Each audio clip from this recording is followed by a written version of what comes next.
Landscape सारे का सारा एक जैसा ही है, कोई चेंज नहीं आ रहा। या अल्लाह खैर। अब ये देखें आप, मैंने आपको जैसे बताया था कि अचानक से ऐसा मोड़ आता है कि आपको बाइक डेड स्लो करनी पड़ती है, और अगर आप बाइक स्लो नहीं करेंगे तो या तो आप उस लाइन में चले जाएंगे या फिर भाई अल्लाह ही हाफिज़ है। इस वक्त टाइम हो रहा है 9:17 और आज मंडे है। इस वक्त मैं जगलोट में हूँ और यहाँ से मैं अभी आगे चलूँगा और जल्दी से मैं अपने सामान की पैकिंग करता हूँ। पहले तो फ्रेश हो जाता हूँ, फिर सामान वगैरह की पैकिंग करता हूँ, फिर चले निकलता हूँ।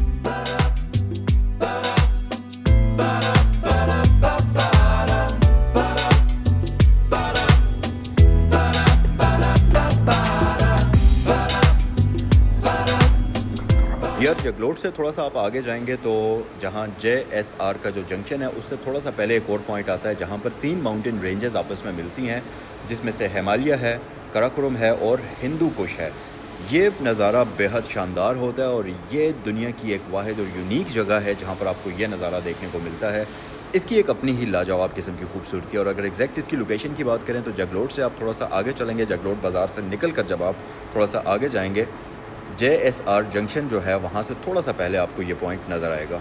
अच्छा, नॉर्थ में जब आप आएंगे तो आपको हर जगह पे ब्यूटी बिल्कुल डिफरेंट मिलेगी। अब ये वाला जो एरिया है यहाँ पर अगर आप पहाड़ों को देखें तो आपको पहाड़ों के ऊपर कोई दरख्त, कोई जड़ी बूटी, इवन के कोई एक पत्ता या कोई घास तक उगा हुआ नज़र नहीं आएगा, जो कि इस चीज़ को एक अलग सी ब्यूटी देते हैं। ब्राउन कलर के पहाड़, ऊपर ब्लू कलर का आसमान और नीचे ये बहता हुआ दरिया, क्या ही बात है यार, माशाल्लाह क्या खूबसूरत है। और पहाड़ों के साथ साथ आपको नीचे इस तरह के रेत के मैदान भी मिलते हैं और ये मैदान बिल्कुल ऐसे हैं जैसे कोई आप कह लें कि एक बहुत बड़ी फैसिलिटी बनी हुई होती है। ये देखें अगर आप सामने पहाड़, तो ऐसा लगता है कि जैसा कोई साइंटिफिक फैसिलिटी बनी हुई है बहुत ही बड़े साइज़ की, जो कि ज़मीन से ऊपर निकली हुई है। इनकी शेप मतलब इस तरह की है। और जो ये रोड्स हैं यार, इन रोड्स का एक्सपीरियंस आपको और कहीं पर भी नहीं मिलेगा। न सिर्फ रोड्स की कंडीशन बहुत ही अच्छी है बल्कि जो व्यूज़ हैं वो भी अमेजिंग है। अभी वक्त 10:15 हो गए हैं और इस वक्त मैं जगलोट से थोड़ा सा पीछे हूँ। इस जगह का नाम बुंजी है और आगे जगलोट है। जगलोट से मैं रात को थोड़ा सा पीछे आ गया था क्योंकि मसला ये था कि जगलोट में बहुत ज़्यादा रश होती है। अक्सर मतलब जो भी इस तरह का व्यू पॉइंट होता है या कोई भी ऐसा शहर होता है जहाँ पर टूरिस्ट वगैरह आते हैं तो वहाँ पर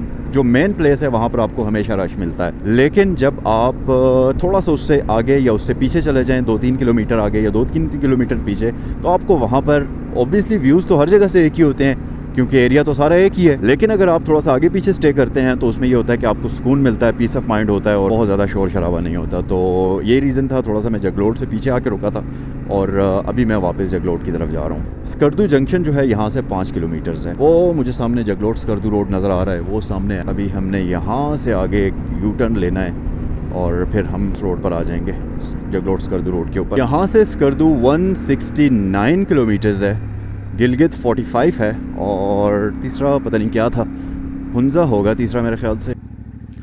तो ये है जी जंक्शन जगलोट और स्कर्दू रोड का। यहाँ से JSR शुरू होती है और ये वाला रास्ता जाता है गिलगित की तरफ। ये वाली दे दो। तो ये देखें जी, ये यहाँ की मकामी खुबानी है जो कि अभी मैं टेस्ट करने वाला हूँ। तो चलें, आज का नाश्ता हमारा यही होगा। हर रोज़ कुछ डिफरेंट होता है तो चलो आज यही सही। सो इससे थोड़ी सी एनर्जी भी आ जाएगी और नाश्ता भी हो जाएगा।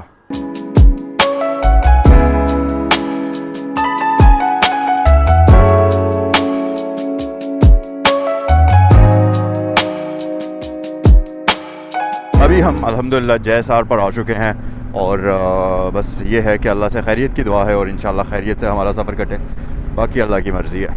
तो चलो शुरू करते हैं। बिस्मिल्लाहिर्रहमानिर्रहीम। नाश्ता ऑलमोस्ट हो गया है, एनर्जी काफ़ी आ चुकी है। ये थोड़ी सी बच चुकी थी जो कि मैंने साथ ही ले ली और मैंने कहा चलो आगे कहीं देख लेंगे। कपलू 263 है, शिगर 206 है और बोर्ड पर पता नहीं क्या लिखा हुआ था वो मैं नहीं देख सका। लेकिन चलो आगे तो ये माइलस्टोन्स वगैरह आ ही जाएंगे इंशाअल्लाह। यार ये पत्थर चेक करें, ये लैंड स्लाइडिंग ऊपर से हुई हुई और ये पत्थर ऊपर से नीचे आए हुए हैं। ब्यूटीफुल यार माशाल्लाह। ये चेक करें आप, खूबसूरत तरीन रोड है माशाल्लाह। अस्सलाम वालेकुम। वालेकुम अस्सलाम। क्या हाल है? खैर सलामत, कैसे हैं आप? फिट हैं? आपका क्या नाम है? मेरा नाम दोस्त अली। चलें दोस्त भाई, बहुत शुक्रिया, जज़ाकल्लाह, थैंक यू सो मच। यहाँ की एक और बड़ी चीज़ ये है कि धूप क्रिस्टल क्लियर है। मतलब आप अगर देखें तो सूरज ऐसे लगता है कि जैसे बिल्कुल सर के ऊपर होता है। उसका रीज़न ये है कि यहाँ पर डस्ट पोल्यूशन, एयर पोल्यूशन ना होने के बराबर है और ऑब्वियसली इस एरिया में इतनी ज़्यादा गाड़ियाँ भी नहीं हैं जिसकी वजह से स्मोक वगैरह भी नहीं होता। तो न सिर्फ रात को यहाँ पर चांद बड़ा क्लियर नज़र आता है बल्कि सेम सिचुएशन सूरज के साथ भी है। अब इसका नुकसान सबसे बड़ा ये है कि जहाँ जहाँ आपकी स्किन के ऊपर धूप लगेगी वहाँ वहाँ सनबर्न होगा, फ़ौरन होगा। इवन कि आप अगर सिर्फ़ और सिर्फ 1 मिनट के लिए भी धूप में खड़े होते हैं तो वो 1 मिनट आप उस 1 मिनट का रिग्रेट करेंगे कि यार मैं क्यों धूप में आया था। तो मैं अपनी जैकेट्स की ये स्लीव्स जो है नीचे कर लेता हूँ, वरना ये जो है ना जल जाएगी सारी। ऑब्वियसली ये नीचे करने से हवा तो नहीं लगेगी, बाजुओं में कम लगेगी, लेकिन चलो जलने से तो बेहतर है। अच्छा यार, रात को इस रोड के ऊपर सफ़र ना करने की 2 रीजंस थी। वैसे मैंने सोचा था कि मैं एक ही सेम डे में स्कर्दू तक जाऊंगा, लेकिन रात को ये मसला हुआ कि मैंने यहाँ पर काफ़ी सारे मकामी लोगों से ये पूछा कि जगलोट स्कर्दू रोड पर रात को सफ़र करना चाहिए या नहीं करना चाहिए।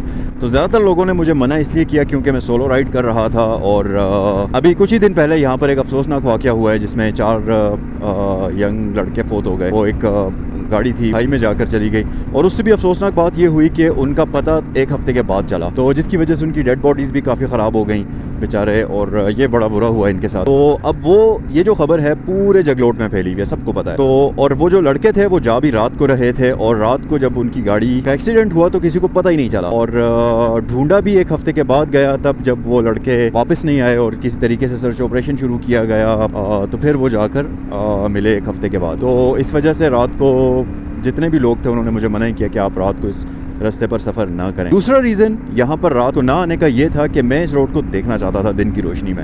मैं फ़र्स्ट टाइम इस रोड पर आ रहा हूँ, तो रात को अगर मैं इस रोड पर आता तो ऑब्वियसली फिर तो ये जो सीनिक व्यूज़ हैं और ये जो रोड की ब्यूटी है, ये जो आसपास के नज़ारे हैं, ये सब मैं मिस कर देता। तो ये 2 वजह थी जिसकी वजह से मैंने फिर रात को जगलोट में ही स्टे किया, यानी कि नेक्स्ट डे मैंने यहाँ स्कर्दू जाने का फ़ैसला किया। यार माशाल्लाह, आप ज़रा ये पहाड़ों का साइज़ देखें, और इनकी एक अलग ही हैबत है इन पहाड़ों की। और ये ऑब्वियसली क्योंकि यहाँ पर इन पे कोई भी दरख्त भी नहीं है, झाड़ियाँ छोटी मोटी हैं लेकिन कोई भी उस तरह का दरख्त नहीं है जैसे पाइन ट्रीज़ वगैरह हो गए या कोई भी दूसरा दरख्त नहीं है। और हाइट इनकी आप देखें, माशाल्लाह ठीक ठाक ऊंचे पहाड़ हैं। अगर बिल्डिंग्स के साथ कंपेयर करें तो मेरे ख्याल से 150-200 मंजिल वाली बिल्डिंग इतनी ऊंची होगी। अब आप खुद अंदाज़ा लगा लें कि कितने ऊंचे पहाड़ हैं ये। यार तकरीबन टाइम इस वक्त 11:03 हो गए हैं, और 20 किलोमीटर के आसपास का सफ़र जो है मैंने यहाँ पर तय कर दिया है। तो यहाँ से आगे 40 किलोमीटर के बाद आएगा अस्तक, मतलब मशहूर जगह है, वहाँ पर एक आबशार टाइप की चीज़ है, अस्तक नाला जिसको कहते हैं, वो है। गर्मी बहुत हो गई है यार, गर्मी मज़े की हो गई है,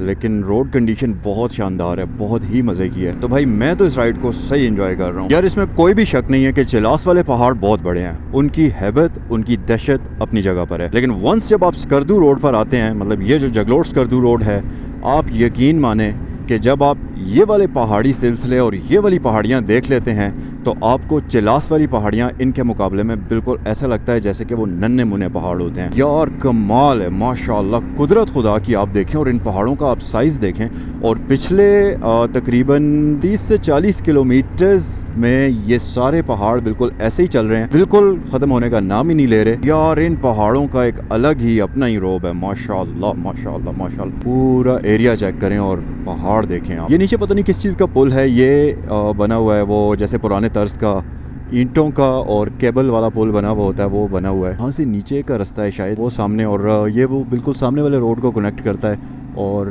वो रोड ऊपर वो सामने से जो है ना, मतलब सामने वाली पहाड़ियों से वो ऊपर की तरफ जाता है। शायद वहाँ भी पीछे कोई गांव वगैरह है। यार मेरा त्रा निकाल दिया है, वो सामने ब्लास्टिंग हो रही है, और आप यकीन करें कि वो सामने देखें धुआं उठ रहा है, वहाँ ब्लास्टिंग हो रही है और मेरा यहाँ पे त्रा निकल गया। मैंने कहा कोई पीछे पत्थर रोड पे आके गिर गया है। बहरहाल यार नो डाउट जो ये वाला रोड है, ब्यूटी, इसकी लुक्स सब अपनी जगह, लेकिन ख़तरनाक भी उतना ही ज़्यादा है ये। माशाल्लाह यार ये ब्रिज कितना खूबसूरत है।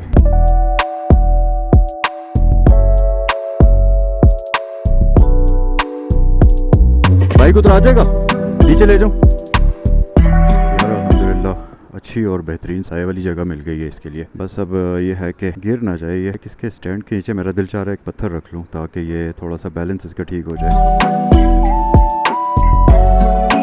अभी इस वक्त मैं अस्तक में हूँ और यार मैं असल में फ़र्स्ट टाइम इस रोड पर सफ़र कर रहा हूँ, तो रोड बहुत अमेजिंग था, रोड की कंडीशन बहुत अच्छी थी, लेकिन जो पहाड़ थे उनकी अपनी हैबत थी और गर्मी बहुत शदीद थी, कड़ाके वाली धूप थी, जिसकी वजह से थोड़ा सा मैंने फास्ट राइडिंग की। और ऑब्वियसली ये डेंजरस है इन इलाकों में, लेकिन क्योंकि मैंने सफ़र को कवर भी करना था, ठीक ठाक डिस्टेंस है जगलोट से स्कर्दू का, तो वो सारी चीज़ें भी करनी थी, इस वजह से थोड़ा सा फास्ट राइडिंग की। ओवरऑल फैंटास्टिक किस्म की जर्नी थी। और इस वक्त मैं अजदक नाला, इस जगह का नाम है, यहाँ पर हूँ और बेसिकली इस वक्त मैं यहाँ पर लंच के लिए रुका हूँ, लेकिन ये लंच और ब्रेकफास्ट दोनों का एक ब्रंच काइंड ऑफ चीज़ होगी। तो खाना खाते हैं और कुछ देर यहाँ पर रेस्ट करते हैं और फिर आगे स्कर्दू की तरफ निकलते हैं। अच्छा, और अगर लंच की बात करें तो यहाँ पर मैंने बड़ी अमेजिंग चीज़ मंगाई है। यहाँ पर इनके पास मटन सूप था, इसको आप बकरे की गोश्त की यखनी कह लें, वो है, और उसके साथ सिंपल रोटी है। और इसके साथ मैं आज ज़िंदगी में पहली दफ़ा ये ट्राई करूँगा जी, स्पार्कलिंग वाटर।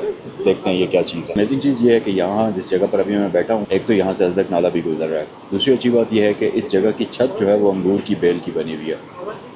पूरी की पूरी छत जो है इसमें पूरी अंगूर की बेल सही घनी फैली हुई है और उसका साया आया हुआ है और उसका साया नीचे बन रहा है। तो एक बड़ी अमेजिंग किस्म का माहौल है यहाँ पर इस वक्त।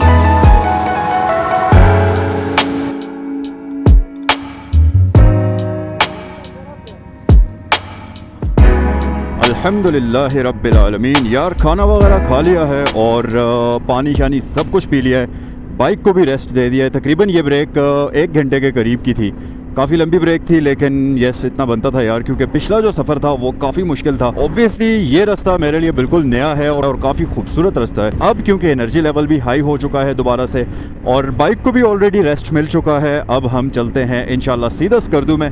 और अब आपसे मुलाकात होती है स्कर्दू पहुँचकर।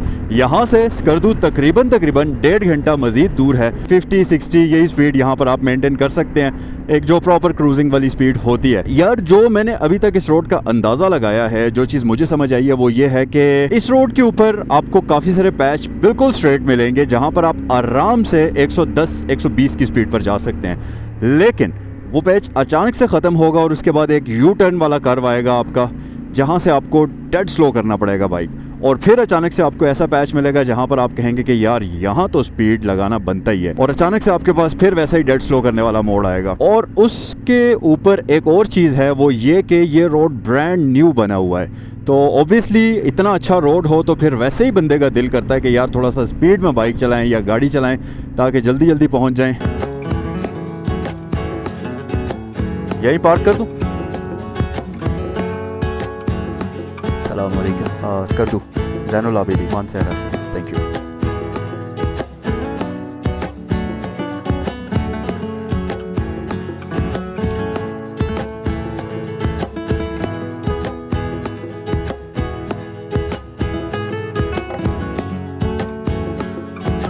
लैंडस्केप सारे का सारा एक जैसा ही है, कोई चेंज नहीं आ रहा, या अल्लाह खैर। अब ये देखें आप, मैंने आपको जैसे बताया था कि अचानक से ऐसा मोड़ आता है कि आपको बाइक डेड स्लो करनी पड़ती है, और अगर आप बाइक स्लो नहीं करेंगे तो या तो आप उस लाइन में चले जाएंगे या फिर भाई अल्लाह ही हाफिज़ है।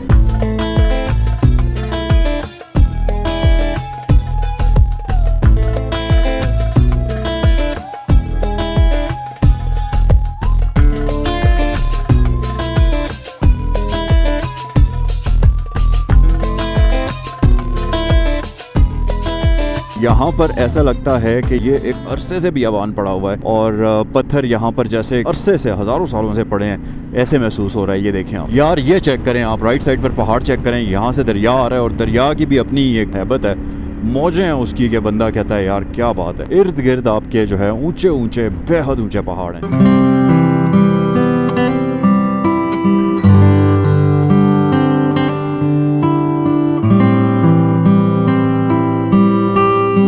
क्या हाल है दोस्त? और आप सुनाइए, बेहतरीन है। अल्लाह का शुक्र। सफर कैसा गया? सफ़र बहुत अच्छा, अमेजिंग। हाँ क्या? हाँ हाँ हाँ, आपका यहाँ होटल है? जी है। कहाँ पर है?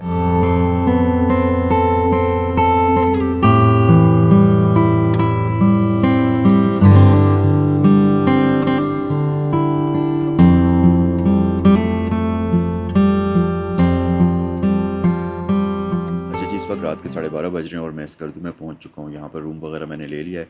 रूम टूर अभी मैं आपको कराता हूं कुछ ही देर में। बेहतरीन किस्म का रूम मिला और प्राइस भी बहुत अच्छी है। बहुत ही ज़्यादा थका हूँ यार, आज के दिन में मैं बहुत ही ज़्यादा आज थका हूँ। बहरहाल अल्हम्दुलिल्लाह खैरियत से मैं यहाँ स्कर्दू में पहुँच गया हूँ। व्लॉग को मैं यहाँ पर क्लोज़ करता हूँ। अगर आपको वीडियो पसंद आई है तो लाइक ज़रूर करें, चैनल पर नए हैं तो सब्सक्राइब कर लें। अच्छा जी, मैं आपको रूम टूर भी करा देता हूँ। ये है अभी जो रूम मैंने यहाँ पर लिया है स्कर्दू में। अमेजिंग रूम है यार, और मेरे ख़्याल से तो अगर इस रूम को आप देखें तो ठीक ठाक बड़ा और अच्छा रूम है।